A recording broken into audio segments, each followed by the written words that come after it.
Hello friends, welcome to our YouTube channel Chetas IAS.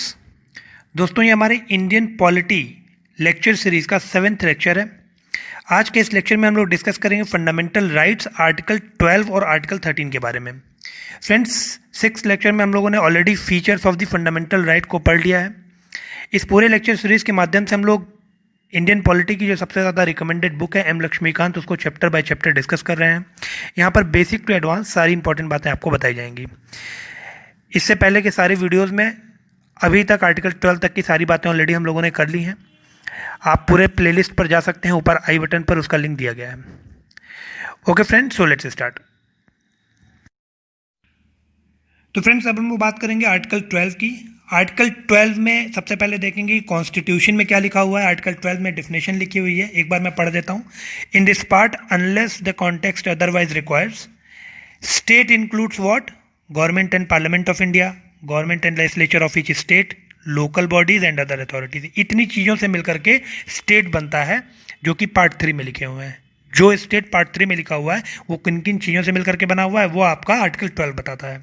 ठीक है, तो सबसे पहले जो हेडिंग है वो डेफिनेशन। तो डेफिनेशन किस चीज़ की है? डेफिनेशन यहाँ पर दी गई है स्टेट की with respect to what? With respect to part 3 of the constitution of India.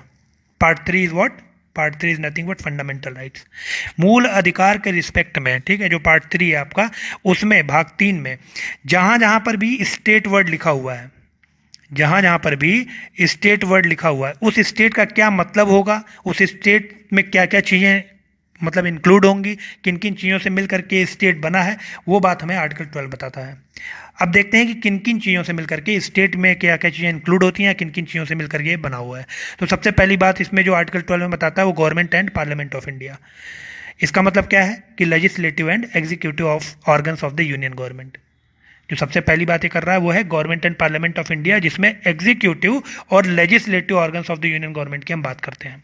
ठीक है, दूसरा कॉन्स्टिट्यूएंट क्या है? दूसरा कॉन्स्टिट्यूएंट बताता है government and legislature of the each state. तो ये भी सेम चीज है, executive and legislative organs of the, यहां पे अब आ जाएगा स्टेट गवर्नमेंट। ठीक है, जो तीसरा कॉन्स्टिट्यूएंट है फ्रेंड्स वो बताता है ऑल लोकल बॉडीज। तो लोकल बॉडीज को आप एग्जांपल के तौर पे देख सकते हैं, जैसे कि municipalities, panchayat, district board, improvement trust, ये आपके सारे लोकल बॉडीज के अंदर आ जाएंगे। ये तीसरा कॉन्स्टिट्यूएंट हो गया। और चौथा कॉन्स्टिट्यूएंट क्या है? All other authorities. Other authorities में आप जितने भी स्टैचुरी और नॉन स्टैचुरी अथॉरिटीज बची हैं उनको आप इंक्लूड कर सकते हैं, लाइक LIC, ONGC, सेल, गेल, NTPC, HAL। ये सारी चीज़ें किस में इंक्लूड हो जाएंगी? अदर अथॉरिटीज़ में, स्टैचुरी और नॉन स्टैचुरी अथॉरिटीज़। तो ये सारे मिल करके क्या बनाते हैं? ये सारे मिल करके बनाते हैं स्टेट। और ये बात कहाँ लिखी गई है? ये बात लिखी हुई है आर्टिकल 12 में। तो टोटल कितनी बातें, कितने कॉन्स्टिट्यूएंट हैं? पहला कॉन्स्टिट्यूएंट है government and parliament of India. दूसरा कॉन्स्टिट्यूएंट है आपका government and legislature of each state. तीसरा कॉन्स्टिट्यूएंट है और लोकल बॉडीज। लोकल बॉडीज में आप देख सकते हैं ये आपके ये सारे आ जाएंगे। और चौथा कॉन्स्टिट्यूएंट है आपका अदर अथॉरिटीज, जिसमें स्टैचुरी और नॉन स्टैचुरी अथॉरिटीज आएंगी, सांविधिक और गैर सांविधिक निकाय जितने बचे हैं।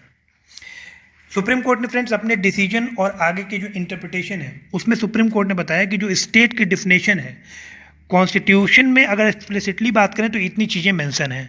ठीक है, ये सारी चीज़ें कॉन्स्टिट्यूशन में मेंशन है, ये लिखी हुई हैं कि ये स्टेट के डिफिनेशन के अंदर आएंगी। लेकिन जो स्टेट की डिफिनेशन है वो बहुत वाइडर सेंस में है। मतलब हम कह सकते हैं कि स्टेट की डिफिनेशन के अंदर कुछ चीज़ें इम्प्लिसिट भी हैं, लाइक कुछ ऐसे प्राइवेट बॉडीज़ भी हैं या प्राइवेट एजेंसीज भी हैं जो पब्लिक बॉडी की तरफ फंक्शनिंग करती हैं, इंस्ट्रूमेंट ऑफ स्टेट की तरफ फंक्शनिंग करती हैं, तो उन्हें भी हम स्टेट की डिफिनेशन के अंदर ही कंसिडर करके चलते हैं। इस इंस्ट्रूमेंट ऑफ स्टेट का मतलब हुआ फ्रेंड्स कि अगर कोई प्राइवेट एजेंसी या प्राइवेट बॉडी है जहां पर स्टेट गवर्नमेंट के द्वारा डायरेक्ट या इनडायरेक्ट फंडिंग दी जाती है, ठीक है, किसी तरह का उनको लाभ मिलता है गवर्नमेंट से, या उनका जो शेयर कैपिटल है उसमें गवर्नमेंट का कुछ पार्ट है, तो उसे हम स्टेट की डिफिनेशन के अंदर ही कंसीडर करेंगे।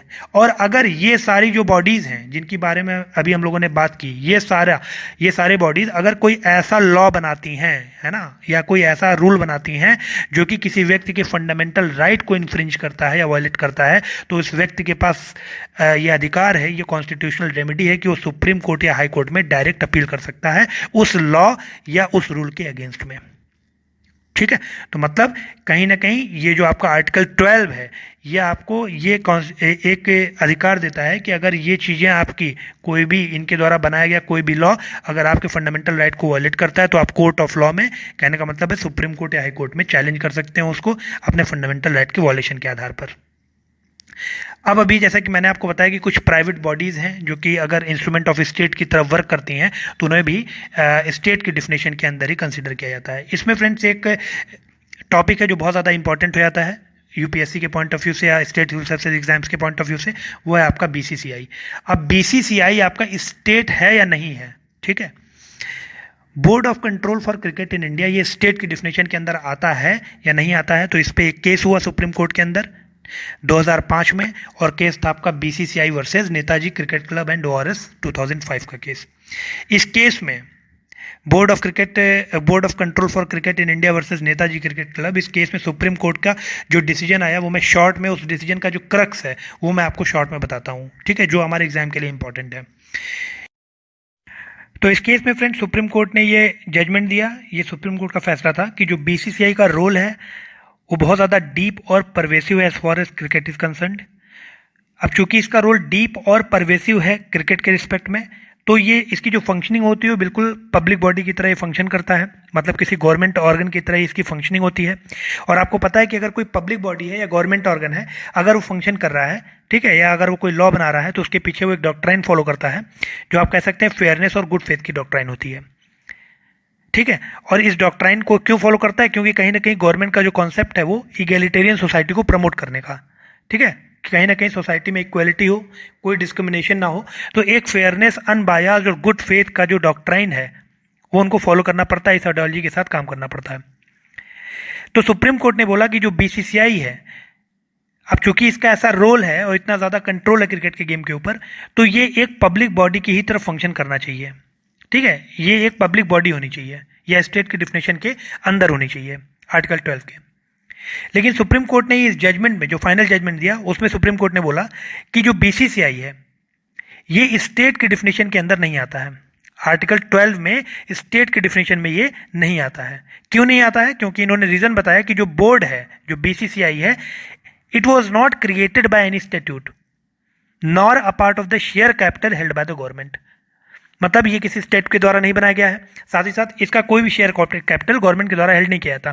यहीं पर साथ साथ ये भी बताया गया कि जो बीसीसीआई है उसके पास गवर्नमेंट के द्वारा कोई भी डायरेक्ट फंडिंग नहीं आती है। लेकिन आपको ध्यान रखना होगा कि बीसीसीआई के पास डायरेक्ट फंडिंग नहीं आती है, बट इनडायरेक्ट फंडिंग जरूर जाती है गवर्नमेंट की। कैसे भाई, इनको टैक्स में कंसेशन दिया जाता है, ठीक है, जो लैंड्स ग्रांट किए जाते हैं एकेडमी स्टेडियम बनाने के लिए, वहां पर इनको कुछ छूट दी जाती है गवर्नमेंट के द्वारा। तो ये इनडायरेक्ट जो प्रॉफिट्स हैं, इनडायरेक्ट जो बेनिफिट्स हैं, इंसेंटिव्स हैं, वो तो इनको दिए ही जाते हैं। आपको बताना चाहूंगा कि बीसीसीआई का रोल डीप और परवेसिव क्यों है, बीसीसीआई एक्चुअली करता क्या है। Board of control for cricket in India, friends, ये क्रिकेट के गेम को पूरी तरह से रेगुलेट और कंट्रोल करता है, ठीक है।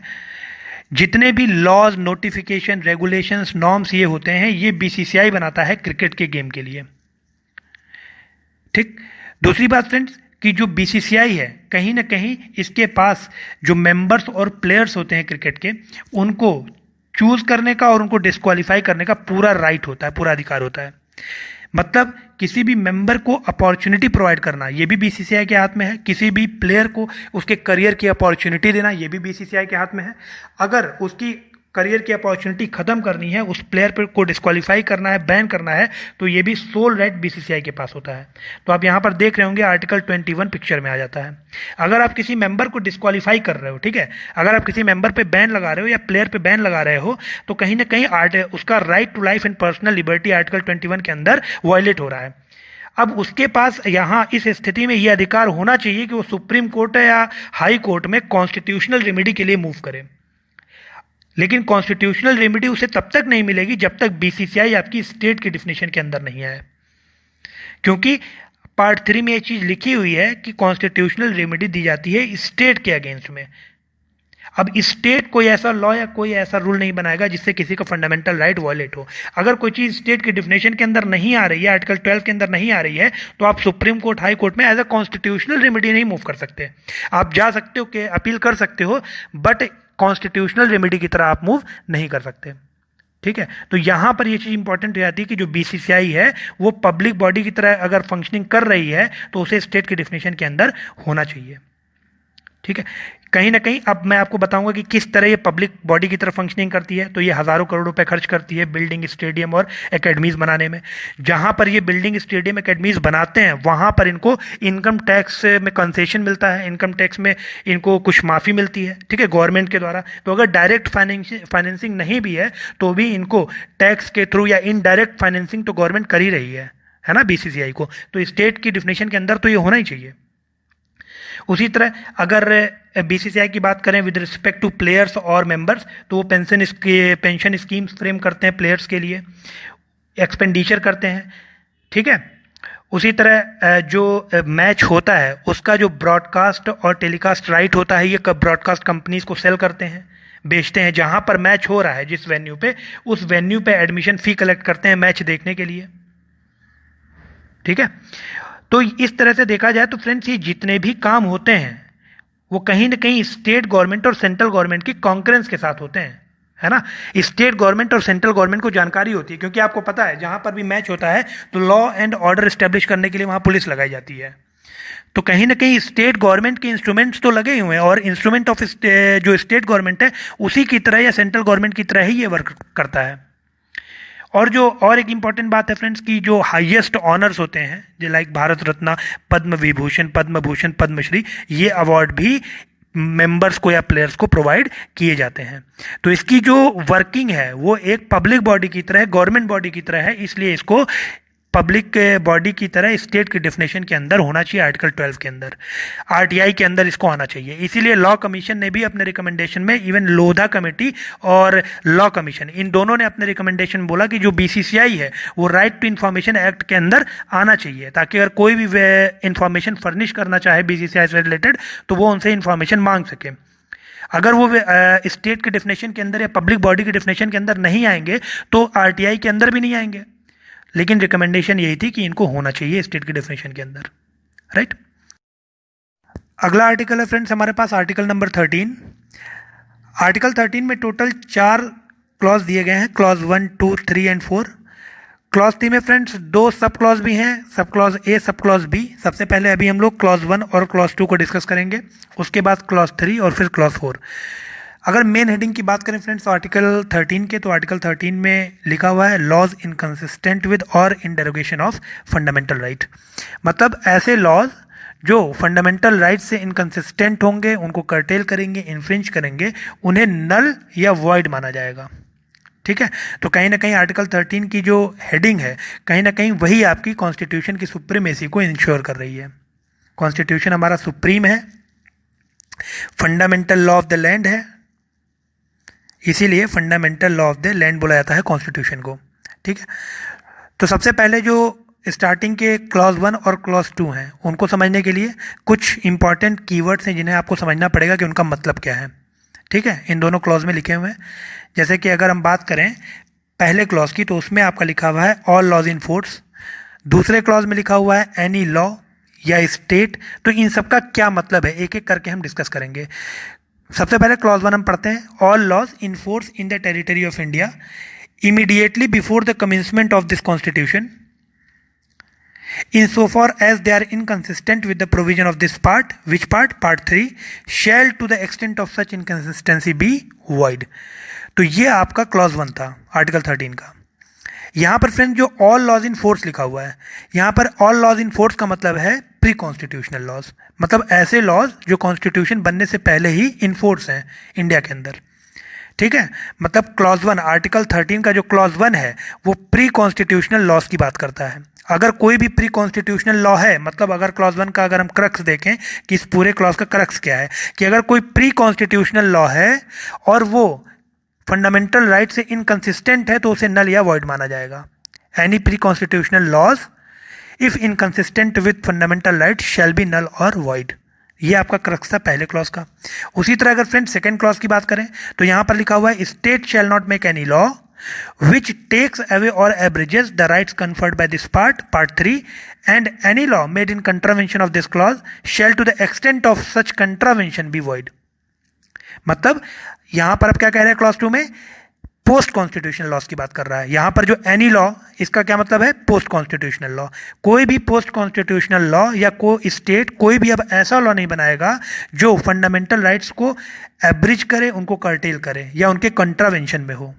ठीक है, अगर कोई ऐसा लॉ बनता है तो वो नल या वॉइड माना जाएगा। यह आपका पहला और दूसरा क्लॉज था।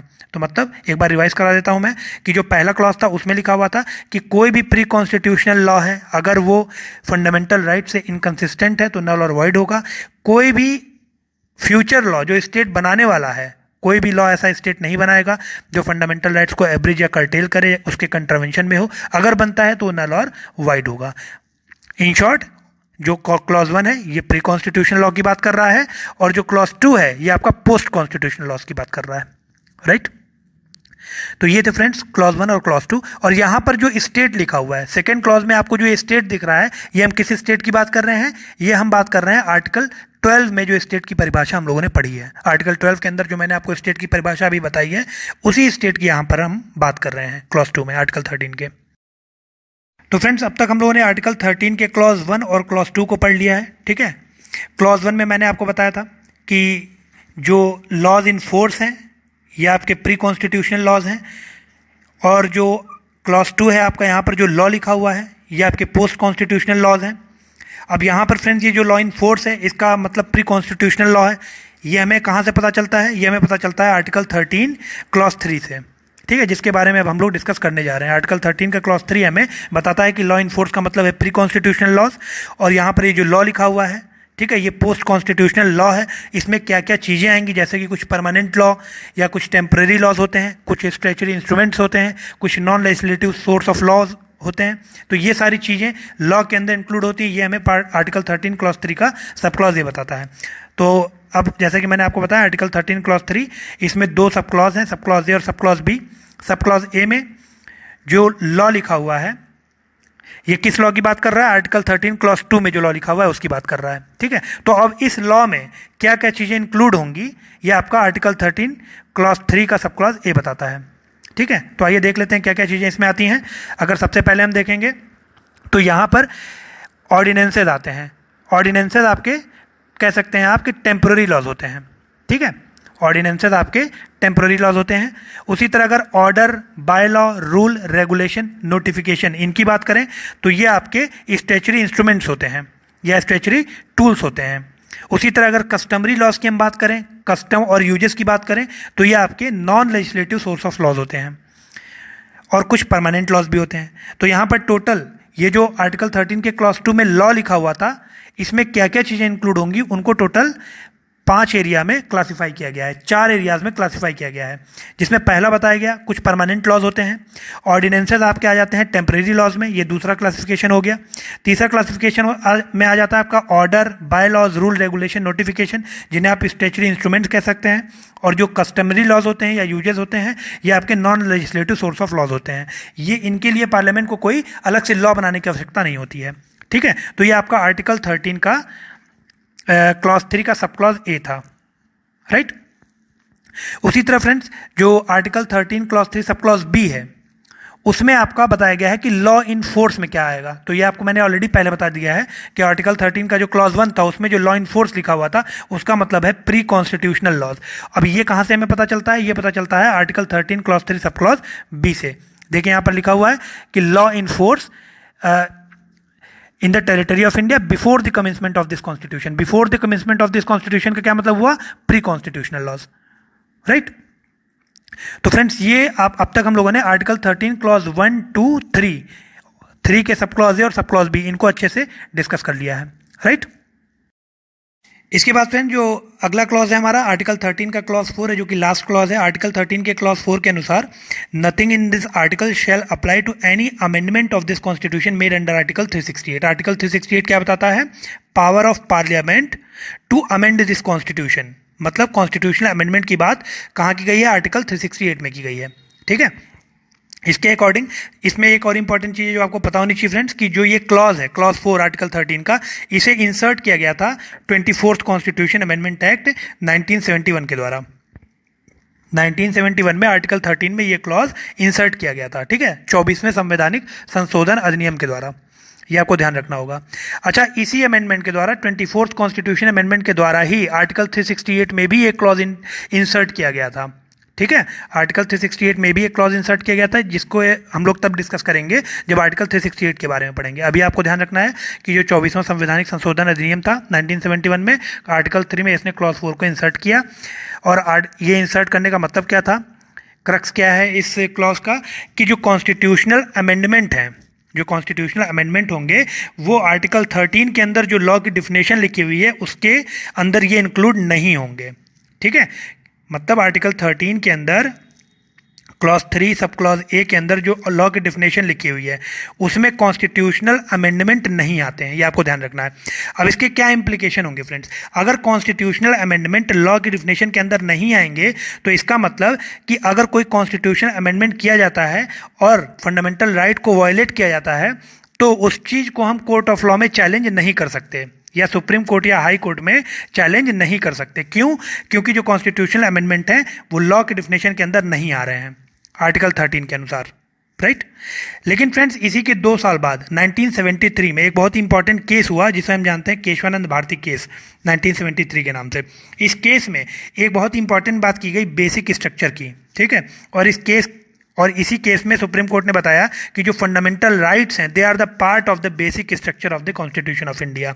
तो इसके अनुसार इसी केस में जो कोर्ट का जजमेंट आया उसमें कोर्ट ने बताया कि जो कॉन्स्टिट्यूशनल अमेंडमेंट हैं उन्हें भी कोर्ट ऑफ लॉ में चैलेंज किया जा सकता है on the ground that it violates the fundamental right because they are the part of the basic structure of the Constitution of India।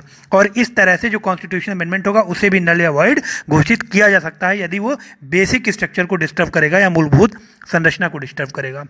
ठीक है, तो ये एक इंपॉर्टेंट बात थी। आर्टिकल 13 में ही एक और इंपॉर्टेंट कॉन्सेप्ट आता है फ्रेंड, जुडिशियल रिव्यू का। ठीक है, जुडिशियल रिव्यू का क्या मतलब है, वही सारी बातें जो अब तक हम लोगों ने की हैं कि यदि कोई ऐसा लॉ बनता है जो कि पार्ट 3 या फंडामेंटल राइट के इनकंसिस्टेंट है, ठीक है, तो वो लॉ नल या वॉइड घोषित किया जाएगा। इवन अगर कोई कॉन्स्टिट्यूशन अमेंडमेंट भी किया जाता है और अगर वो फंडामेंटल राइट्स को वायलेट कर रहा है कॉन्स्टिट्यूशन अमेंडमेंट, तो इसका मतलब वो कॉन्स्टिट्यूशन के बेसिक स्ट्रक्चर को वायलेट कर रहा है। ठीक है, तो इसका मतलब वो कॉन्स्टिट्यूशन अमेंडमेंट भी नल या वॉइड घोषित किया जाएगा। तो यही चीज आपकी जुडिशियल रिव्यू कहलाती है, क्योंकि यहाँ पर जुडिशरी का इंटरवीन हो जाता है। तो डॉक्ट्राइन ऑफ जुडिशियल रिव्यू ये सुप्रीम कोर्ट और हाई कोर्ट के पास अवेलेबल है कॉन्स्टिट्यूशन के द्वारा ही। Article 32 of the constitution of India ये आपका रिट जुरिडिक्शन पावर है सुप्रीम कोर्ट का। ठीक है, इसके द्वारा कोई भी व्यक्ति डायरेक्ट सुप्रीम कोर्ट में मूव कर सकता है कॉन्स्टिट्यूशनल रेमेडीज के तौर पर यदि उसका पार्ट 3 या कोई भी फंडामेंटल राइट वायलेट किया जा रहा है या इन्फ्रिंज किया जा रहा हो। उसी तरह जो हाई कोर्ट है उसके लिए आर्टिकल 226 में प्रोविजंस लिखे हुए रिट ज्यूरिडिक्शन के।